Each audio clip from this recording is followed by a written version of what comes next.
Our next speaker is Patrizia Calvi from Italy. Very beautiful lady. Patrizia joined the TS in Italy at the age of 20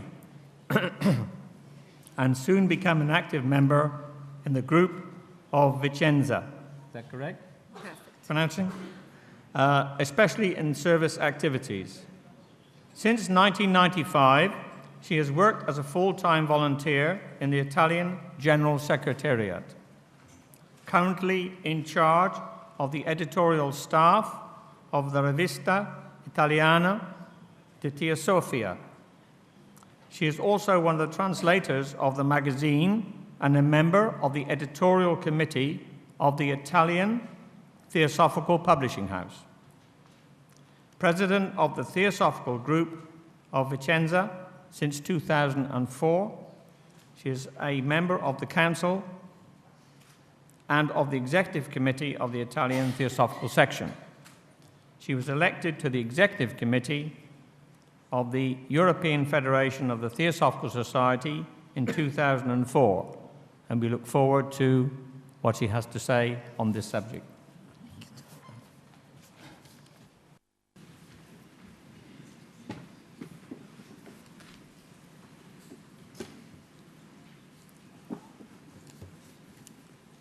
To begin with, I would like to quote the following words from The Voice of the Silence, so inspiring to me.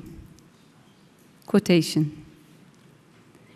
If through the hall of wisdom thou wouldst reach the veil of bliss, disciple, close fast thy senses against the great dire of separateness that weans thee from the rest. End of quotation. The feeling of separateness belongs to the lower levels of manifestation and, unfortunately, the only reality we take into consideration is this level of our sensorial perceptions. But what we see is not what really is. It is just something influenced by what we are, a reality seeing through a kind of individual screen. For example, if Gautama Buddha entered this room, he wouldn't see 100 people, but 100 Buddhas. It is worthwhile to point out how this statement significantly affects even our inner work, as well as its quality and action on our essences. So, it is always useful to remember that we interpret everybody and everything through our state of consciousness. That is, we create our own reality, also influencing our thoughts, words and actions, and that, beyond all the events and situations we observe which strike us, there are deeper levels of life and truth. As spiritual seekers, in fact, a leap in awareness is needed, as we have to be fully aware that we are first of all souls, powerful and invisible, and that therefore we have to consider not only our material aspect, so limited and limiting, also on a perceptive level. From a theosophical point of view, our existence itself on this planet gives us the opportunity to walk that path along which spiritual gifts come to maturity, to understand that spirit and matter are one thing, and how transcendent qualities already belong to everyone, as far as we are aware of them and able to unveil them. All this has to be seen as a sign of that absolute wisdom which, recognizing the oneness of the universe with everything in it, affirms that there is no separatedness within the whole, and that misery and sorrow come from our lack of fully understanding. Hence, not only the necessity to go over our identifying ourselves with the vehicles of our personality, level of physical body, astral or emotional level, and lower manas, but also the effort to go beyond the known, which constantly generates illusions, towards the valley of beatitude, away from the great dire of separatedness that weans thee from the rest. So, let us pay special attention to the aspect of Maya, which limits and stops our experiences within the known, whereas the vastitude of the unknown permeates ourselves without our becoming aware of it. Maya is the self which veils itself, since every differentiated unity is like this, just through its illusory cycles being, in its substance, one with the supreme and unique spirit. The mystifying veil which covers everything involves all of us, confusing values with superfluous things, and leads us to revise, distort, choose, and relativize perceptions that the mind uses through our sensory system to maintain and perpetuate the sense of separatedness. As theosophists, breaking the veil of Maya might mean taking responsibility to find the true self, our essence, to be aware that we are, to put an end, to be as we are, to put an end to our subtle illusions that separate us from the whole, pursuing that bright dawn which has always been ours. Paraphrasing the light on the path, it can constantly be stated that the spirit of brotherhood, light of the world, the only one which illuminates the path, lives within us. However, if we are not able to discern it in ourselves, it is no use looking for it somewhere else, perhaps blaming others for its lack in them. It exists beyond us, and when we reach it, we will have lost ourselves. Generally, in individual development, the first materialized thing is the cooperating spirit, which, giving value to mutual relationships among all human beings, creates links, synergies, harmonic and fruitful collaboration on a social level. Then, thanks to mature relations, we become aware that the divine principle resides within all of us. So, every action becomes impersonal for the benefit of all human beings, purifying thoughts and feelings which then move vertically, leaving the burning flame of unselfishness in a never-ending expansion and perpetual search for the good of allness. Making our reflections now topical, let us consider, according to the theosophical literature, the necessity to drive some groups of people to embody together, not only to realize mutual karmic relations, but also to learn to work together for one great single aim. Of course, that means also for us, here and now. the value of working together is greater than the accomplishment of a project, because it gives origin to subtle yet powerful synergies, from whose loving vitality the divine Buddha light will arise, which is the spiritual man's burning energy. And when the Buddha vehicle develops and insight reaches the physical brain, it will grant wisdom and perfect knowledge.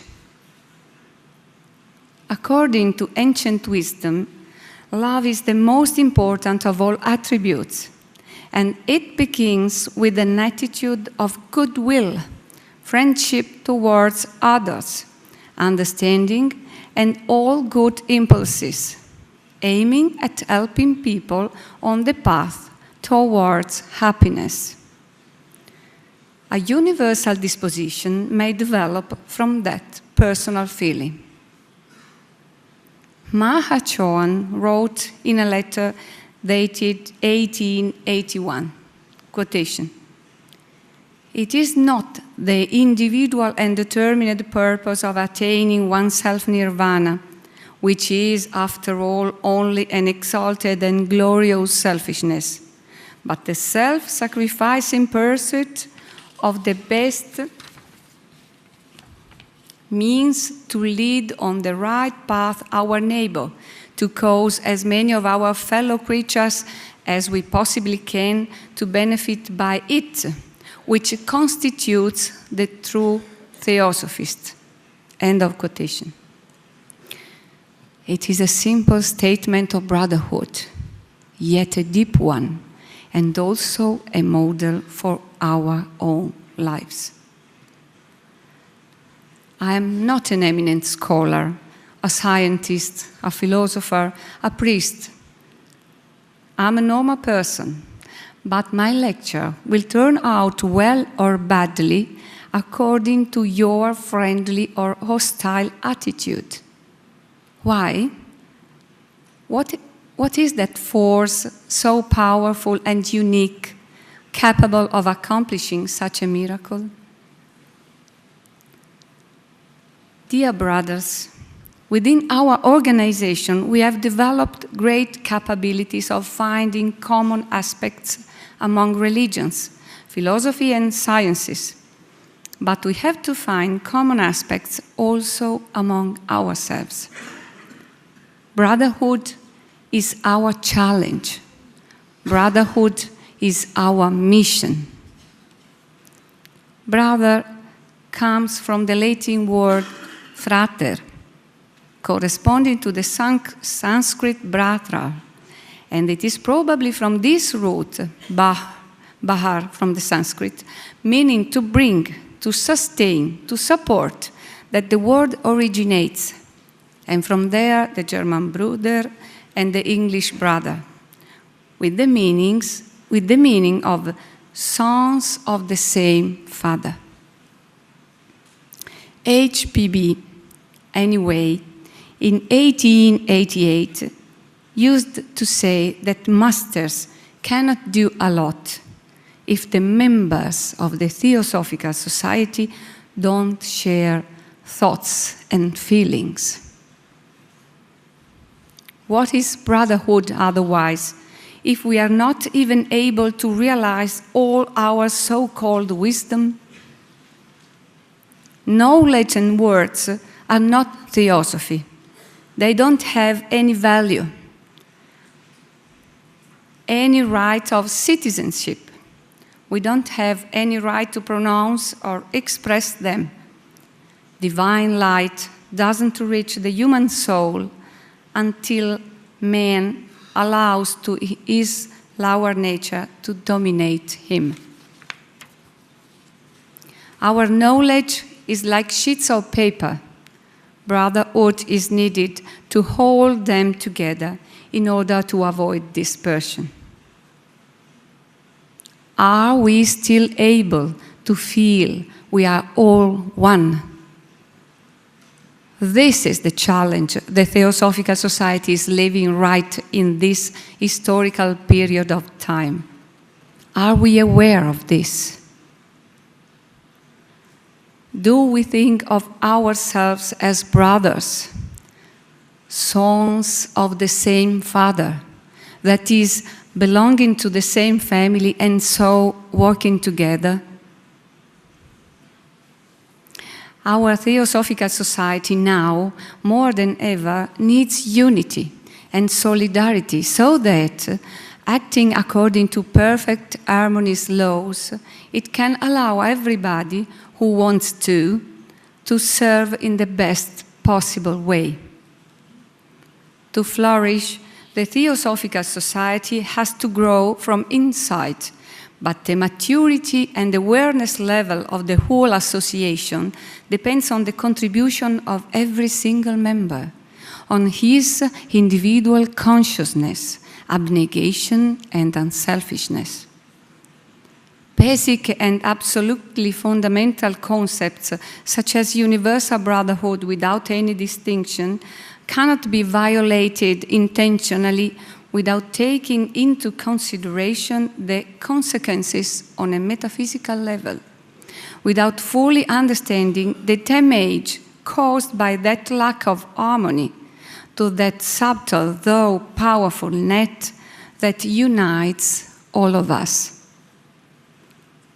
All of us are the Theosophical Society, but what is our state of mind? What is the enthusiasm we use every day to renovate our bonds of love with life and the masters? What is our attitude towards other brothers? The inner growth that allows us to work positively and proactively for the good of our fellowship, knowing we are all in a kind of probation as members of this association? The most important thing is to pursue together and united the aim of universal brotherhood without distinction. And I believe the only way we have to get out of the impasse consists in making constructive suggestions and offering comprehension and loving care. All this will enable our group to move forward solemnly and harmoniously with the support of our personal strength, united in our position, positive, pure, and fraternal intentions, thoughts, and words. We are not just an association. We are not just a simple association. Brotherhood without distinction is a requested task. We are the Knight of Brotherhood, and nobody will even spoil this wonderful oneness with common aims as profound and ancient as eternal wisdom. The Theosophical table is a round table, par excellence, where everybody is primus inter pares, first among equals, and is considered only according to his spiritual values. If we assume that no life has its equal because nature has given every human being unique, inimitable qualities to develop, and if we, luckily, differ from each other, the great challenge is to gather all beings under one single flag, the flag of truth. Jiddu Krishnamurti said in his conversation with Jesuit Father Charlotte, quotation, "Because you see, after all, that what is important in living is unity, harmony between human beings. That can only come about if there is harmony in each one. And that harmony is not possible if there is any form of division inside or outside, externally or internally." End of quotation. It is necessary to learn again to understand, to unify and not to divide, to accept everyone and everything, to distinguish what gives us freedom from what keeps us imprisoned in the awareness, as the whole is more than the sums of its parts. If we stand together, we are irresistible. Being united doesn't mean we can't be different, as differences are indeed great resources and rich opportunity. They are our contribution as individuals to the one, the chance not to choose anymore among alternatives in the name of complementarity as a dynamic web of energetic systems. I believe we have to start working together again, silently, confidently, bearing in mind we are a whole soul, strong and of high capacity, able to collaborate and achieve universal harmony. Breaking points, such as the present one, remind us of our responsibility, asking us for a leap in awareness.